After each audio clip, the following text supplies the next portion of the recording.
Un minuto nos separa de las 9 de la mañana. Abrimos la primera entrevista de la jornada.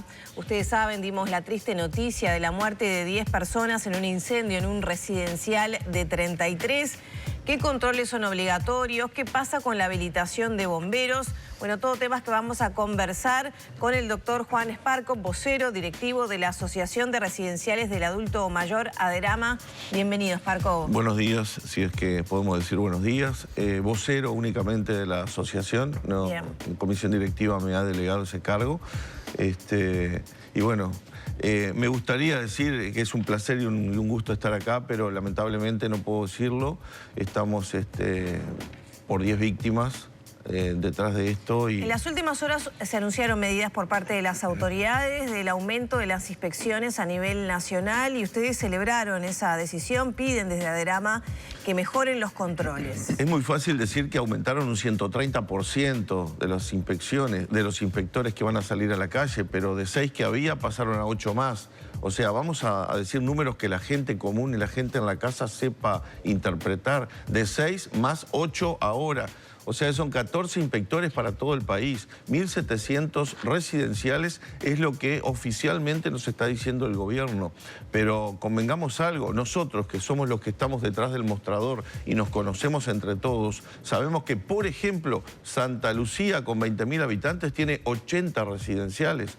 Transpolemos esa cifra a todo el país y vamos a darnos cuenta que desgraciadamente no son 1.700 los residenciales visibilizados que tenemos en este país. ¿Cada cuánto se hace una fiscalización o un control, una inspección por parte de las autoridades a un residencial? Y cuando las papas queman, creo yo, ¿no? Porque la última vez se hizo en plena pandemia y ahí se empezó a notar que el número de residenciales excedía muchísimo a los que tenían registrados como para ir a hacer las vacunaciones. ¿Pero y antes de la pandemia no se hacían inspecciones a los residenciales? Y antes de la pandemia lo único que se solicitaba era una inscripción en el Ministerio de Salud Pública. Antes del decreto 356, en el año 2016, se podían habilitar residenciales con la sola inscripción en el Ministerio de Salud Pública, que es la que nosotros creemos a la que hay que volver. ¿Eso no implicaba una inspección, una habilitación? Eso obligaba al equipo inspectivo del Ministerio de Salud Pública a tenerlo bajo la lupa y a hacerle un seguimiento cuerpo a cuerpo a cada uno de los residenciales que padecían o podían tener alguna imperfección o alguna cosa a mejorar. Pero no se hacía.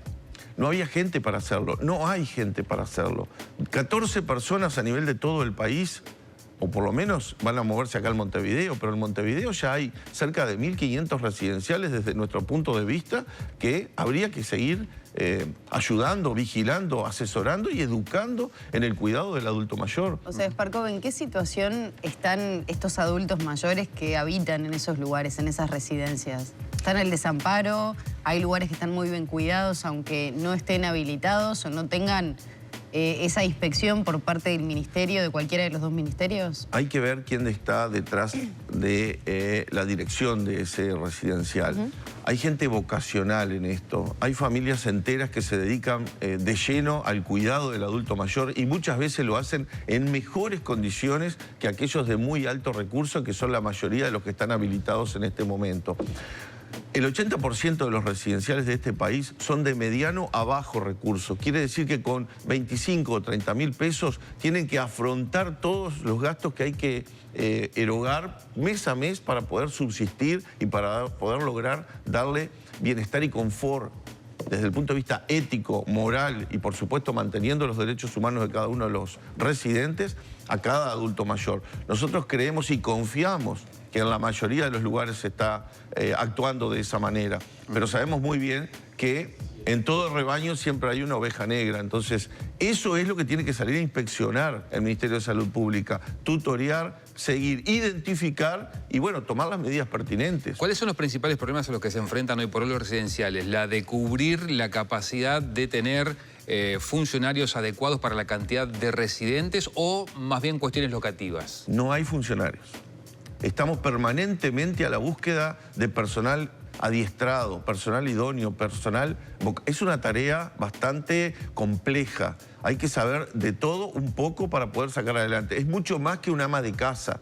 O sea, simplemente el cuidador no es estar al lado del adulto mayor, ayudarlo a comer, vestirlo, cambiarlo. Hay que hacer otras tareas dentro del residencial. Y para eso, nosotros, como fuente de primer empleo, hoy por hoy estamos, los 250 residenciales socios de Aderama, estamos dando empleo a 4.500 funcionarios. Son 4.500 jefas o jefes de hogares que están necesitando vivir de este sueldo.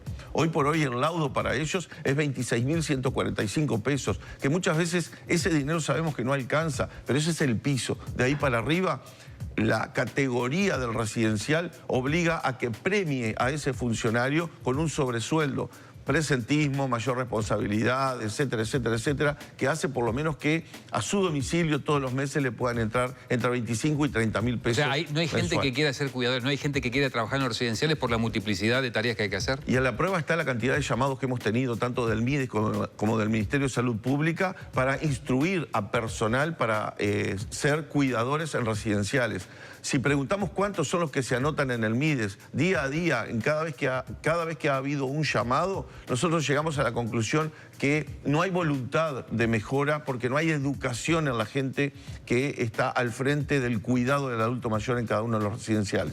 Nosotros, como Aderama, tenemos cursos, obligamos o incentivamos, económicamente financiamos el concurrir de ese funcionario, lo eximimos en horarios para que puedan ir a los cursos. Sin embargo, lo que nosotros siempre notamos es esa falta de voluntad en querer hacer algo por fuera del horario estricto que tiene dentro del residencial. O claro, querer... son horarios muy estrictos, ¿no? No, pero se les facilitan horarios. Es más, se le dan como horas extras a veces. ¿Para qué? Para que concurra, para que vaya a esos cursos. Muchas veces los cursos son online en su mayoría. Muy pocas veces tienen que hacerlo presencial. El tema es la voluntad de la gente de poder ir y concurrir a hacer ese curso. A partir de lo que pasó el fin de semana, esta tragedia inédita en nuestro país, 10 muertos, 10 personas fallecidas por este incendio, ¿se dispararon algunas consultas o denuncias a Aderama por situaciones irregulares, por temor tal vez a que pueda suceder otra tragedia? Consultas tenemos permanentemente. Lo que sí estamos viendo es que esto está ya advertido desde el año 2021. Hoy de mañana me llegó un video de una entrevista hacia una denunciante del año 2021 justo en ese residencial.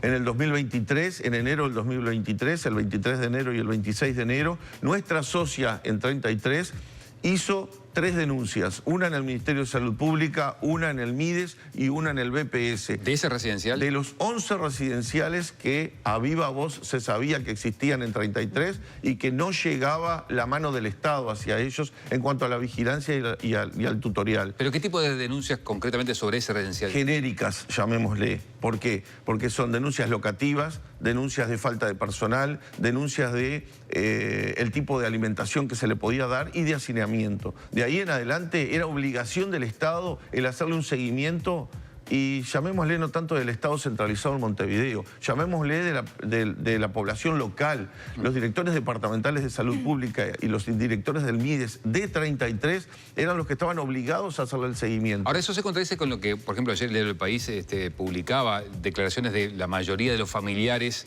de las personas que lamentablemente fallecieron, estaban conformes con la atención que se le daba en el residencial. Eso no lo negamos, obviamente que puede estar conforme. Uno ve el tipo de colchón que estaba en la vereda y saben que no son baratos esos colchones. O sea, desde el punto de vista locativo, inmobiliario, podíamos ver que buena voluntad de parte de los propietarios había en poder llevar adelante la dignidad de la atención de un adulto mayor. Pero ¿qué pasaba cuando el propietario se da media vuelta y se va y quedan solamente los funcionarios? ¿Qué fue lo que pasó con el asesoramiento técnico de esta funcionaria en horas de la noche? ¿Estaría la funcionaria en ese lugar?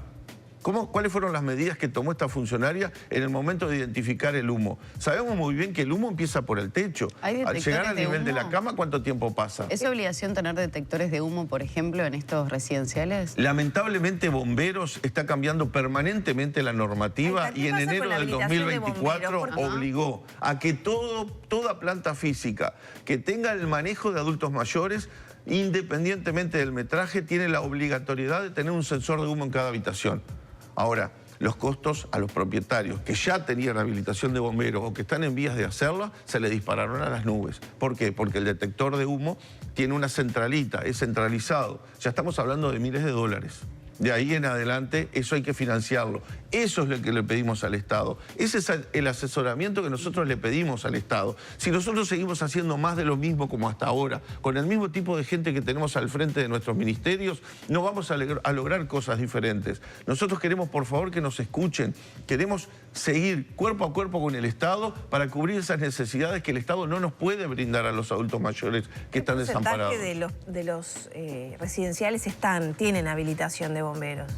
¿Cuántos? Sí. En este momento, si miramos la página del Ministerio de Salud Pública o del MIDES, vemos que residenciales de adultos mayor con fines de lucro, que son los LPEM, rondan los 50 o 60 residenciales. Si la lista es más grande, es porque están mezclados en la misma lista los sin fines de lucro y las ONG. Pero residenciales de alto poder adquisitivo en el Uruguay son en su mayoría los que están habilitados. ¿Por qué? Porque económicamente pueden financiar todo lo que se le pide. Sí, es lo que pasa en la mayoría, hasta la mayoría de las dependencias estatales no tienen la habilitación de bomberos. Hospital policial no tiene habilitación de bomberos, bueno, por ejemplo. Entonces, que hay que cambiar el sistema de habilitación, facilitar temas burocráticos para conceder la habilitación de bomberos. Yo creo que no hay que bajar la vara. Vamos a hablar bien. ADRAMA cree que no hay que bajar la vara. Al contrario, hay que mantener las exigencias porque la dignidad del adulto mayor está por encima de todo eso. Hay que cuidarlos, hay que protegerlos y hay que defenderlos. Ahora, hay que ayudar económicamente a los propietarios de los residenciales privados haciéndole líneas de crédito blandas, por ejemplo, para financiar la habilitación que tantas exigencias tenemos. Ya de entrada, para golpearle la puerta a bomberos, no podemos ir nosotros. Tiene que ir un técnico prevencionista, tiene que ir un arquitecto o un ingeniero. Y ahora se abrió un kiosquito para aquellos exfuncionarios bomberos que están jubilados, que también pueden ingresar a la carpeta. ¿Y han pedido esa línea de crédito? ¿Qué le han respondido? Estamos en eso desde hace tiempo. Recién ahora se está habilitando una línea de crédito por el MIDES, gracias a que insistimos en abril en ir a golpear las puertas al MIDES, de hasta 700.000 pesos para modificaciones, reformas, etc. Ahora nosotros insistimos, no es solamente reformas, también podemos invertir en las mejoras de la atención. Ahora, y una de ellas es la protección del adulto. Esparco, uno va un poquito para atrás, ¿no? En mayo de 2016, un incendio aquí en Montevideo en un residencial dejó 7 fallecidos. En pandemia se detectaron lugares irregulares con situaciones espantosas que estaban viviendo personas mayores, adultos mayores. ¿En todo este tiempo no ha cambiado prácticamente nada o apenas algunos detalles de los que está repasando? Ponemos signo de igual y vemos lo que sucedió este domingo. Sigue exactamente igual. Exactamente igual. No hay una política de Estado en promoción de la salud del adulto mayor. Si bien nosotros sabemos que el Sistema Nacional Integrado de Salud, que fue creado desde atrás de un escritorio con la finalidad de mejorar la infancia, la minusvalía y el adulto mayor, quedó a medio camino con la parte de ancianidad. ¿Por qué? Porque no existen los rubros. Se pudo ayudar la parte de infantil, se pudo ayudar la parte de minusvalía, pero no hay rubros ni fondos y capaz que tampoco podemos lograr que haya con la misma gente intención de querer solucionarlo. Si hubiera intención de querer solucionarlo, nosotros, por ejemplo, no tendríamos que estar erogando de nuestro bolsillo 1.1 unidad reajustable, el mandar cada uno de los funcionarios a bomberos, hacer un curso de bomberos que dura 20 minutos, media hora, cuando sabemos que los funcionarios nuestros de alta rotación hoy están en un residencial, mañana están atendiendo un kiosco. ¿Pero no hay intención de los cuadros técnicos o de los cuadros políticos? Yo creo que de los cuadros políticos. Los políticos en la cabeza, pero si la dirección de INMAYORES cambió en octubre del 23, no me puede estar hablando con toda la propiedad del mundo que en el 2021 y 2022 se hicieron tal o cual cosa por controlar al residencial de Minas. ¿Por qué lo dice de esa manera? Porque está siendo asesorado por las mismas personas que hace 8 años vienen haciendo lo mismo y conocen al dedillo lo que está pasando. ¿Usted y las mismas personas a quién se refiere? A los mandos medios. Cuando cambian las cabezas de las oficinas, los mandos medios no cambian. Son funcionarios públicos, siguen estando en el mismo lugar. no se cambia como las piezas de un ajedrez. Nosotros decimos, por ejemplo, una política de Estado coherente sería, por ejemplo, que todos nosotros supiéramos manejar un bomberito desde la escuela, desde el liceo, así como poder saber las señales para cruzar una calle, así como poder saber una reanimación cardiopulmonar, podemos empezar a enseñarlas del liceo, no esperar a que sucedan las cosas cuando tengamos más de 18 años. Bueno, hay una ley aprobada, por lo menos para eso. Le quiero consultar por la cantidad de funcionarios cada tantos adultos mayores, ¿no? La normativa prevé 1 cada 10 en horario de la noche, si son autoválidos. Por turno. Por turno. ¿Puede una sola persona con 10 adultos mayores? Porque con 20 en la noche se también. Tropieza, se cae, se patina en el baño, se siente mal, hay que llamar a un médico. ¿Qué pasa con el resto? ¿Se da una situación como un siniestro del de 33? Bueno, para eso está la famosa palabra que utiliza mucho la directora de INMAYORES, que son los ratios. Ratios es la franja básica que se le dice que durante el día es cada 10 adultos mayores, y vamos a hacer la aclaración, autoválidos, o sea, aquellos que se valen por su propia cuenta. Un funcionario por turno durante el día. En la noche, un funcionario cada 20 residentes. Pero cuando venimos a los minusválidos, a los dependientes, baja a 5. Durante el día, un funcionario cada 5 residentes dependientes, y en la noche un funcionario cada 10. Yo lo quiero traducir en la vida real. En la vida real, si nosotros ponemos 2 funcionarios en el turno de la noche, uno hace la guardia y la otra duerme. Vamos a la realidad. ¿Por qué no nos preguntan a nosotros lo que está pasando? ¿Por qué no hacemos bajar a tierra el sentido común? Pero yo creo que en una situación de emergencia, la persona que la despierta durmiendo, no sale a la calle a gritar. Y sí, ¿no? pero por lo menos capaz que puede actuar desde otro lugar. ¿Por qué Bomberos lo asesora, por ejemplo, que los pacientes minusválidos estén en las primeras habitaciones cerca de la puerta de salida y no como en la mayoría de los residenciales, en la habitación del fondo para que nadie los vea? ¿Por qué? ¿Eso pasa? Eso es un sentido común. Pero eso los pasa. minusválidos son los primeros que hay que sacar. Si es tan importante, ¿por qué los directores de las casas no deciden ponerlos en el lugar mejor para ellos? Porque estéticamente, cuando viene un familiar a pedir alojamiento, bueno, lo pero ahí primero también que hay una miras responsabilidad del que lleva adelante el hogar que no la está cumpliendo. Ahí entonces. es la hipocresía del familiar cuando ingresa. Le gusta ver lujo, le gusta ver todo bárbaro, y no le gusta ver pacientes que realmente están enfermos y a los que nosotros nos debemos con más tiempo. Ahí está la diferencia. Esa es la hipocresía del ser humano. Le gusta ver más lujo y no saber qué le llevan al plato de comida cada día al anciano. Estas situaciones que usted describe, ¿se dan por igual en el interior y en capital? Yo puedo hablar con propiedad en Montevideo. En el interior sabemos que cada pueblo tiene lo suyo. La idiosincrasia de cada ciudad se vale a cada ciudad.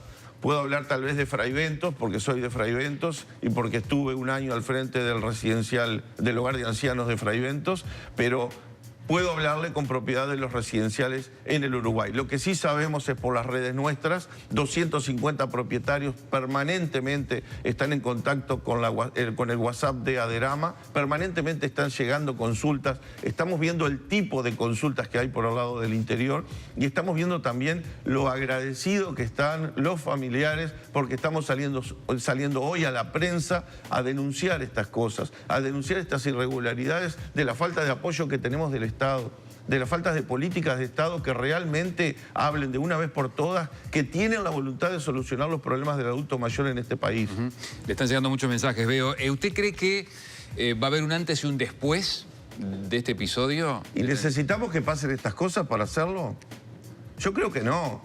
Yo creo que acá no podemos utilizar la época electoral porque viene época electoral y hay que modificar las cosas. No hay que hacer propuestas en este momento cuando durante tantos años no se han hecho las cosas. Yo creo que hay que estar permanentemente trabajando porque nosotros dentro de poco vamos a ser adultos mayores. Nosotros no tenemos la certeza de que cuando lleguemos a golpear la puerta de un residencial, sepamos que la gente que está detrás de esa puerta es idónea en el momento en que vamos a ingresar. Nosotros sabemos mucho de la realidad de los residenciales. El tema es que políticamente hablando, nadie nos está escuchando, nadie nos está interpretando lo que queremos. ¿Qué piensa de que la Institución Nacional de Derechos Humanos, encabece una investigación a propósito de este tema y a nivel general? Aderama está participando en el asesoramiento de la Institución Nacional de Derechos Humanos, está en la mesa de diálogo con ellos permanentemente. Hay un equipo nuestro, nuestra presidenta de Aderama, Claudia Gentilini, es una de las integrantes del equipo que está en la mesa de la discusión de la Institución Nacional de Derechos Humanos. Pero, a ver, Yo creo que esto es de arremangarse hoy y salir a trabajar hoy. No de discutir en escritorio o en... ¿Ustedes concretamente pretenden que el MIDES salga del tema? Nosotros lo que queremos... a ver, ¿qué necesidad de habilitar un residencial con 3 ministerios? Ministerio de Salud Pública, MIDES y Bomberos. ¿Con qué necesidad cuando en la ley 17.066, cuando se creó, le daba potestades al Ministerio de Salud Pública para ejercer la policía sanitaria sobre cada uno de los residenciales? ¿Por qué antes de poner 20 o 30 asistentes sociales, el Mercedes 1227, donde funciona InMayores, no se les abrió una oficina en el Ministerio de Salud Pública para que dialoguen entre ellos, por lo menos? Ya que hoy no hay diálogo entre Salud Pública y el MIDES. No olvidemos que MIDES... InMayores pertenece a Cabildo Abierto, Salud Pública pertenece a Cabildo Abierto desde el punto de vista político, pero hoy están, mañana no están, y los mandos medios siguen estando, y los mandos medios siguen asesorando según la teoría que les dijeron a la facultad donde cursaron estudios varios. ¿Por qué no le preguntan a la gente común, a los que están? Yo soy médico en este caso, pero a los comunes que están detrás de los mostradores de cada uno de los residenciales, a ver...